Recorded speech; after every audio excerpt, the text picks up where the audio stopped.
Hello guys, in this video I am going to show you how to add stickers and emojis to your photos on the Polish application. But first I just want to mention, don't forget to subscribe to my channel, because at 10,000 subscribers I am going to show you my whole YouTube revenue statistics and growth strategy, how to make money online. So let's jump into it.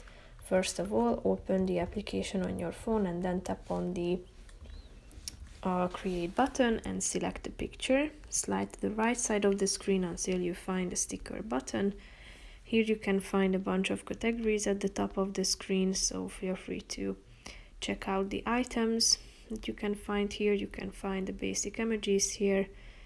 So if you want to add any of these to your picture, all you have to do is just simply tapping on it, click on the get button and tap on use, and then you will be able to add as many stickers you want to. So feel free to insert these. You can change their size by zooming in and out in this square.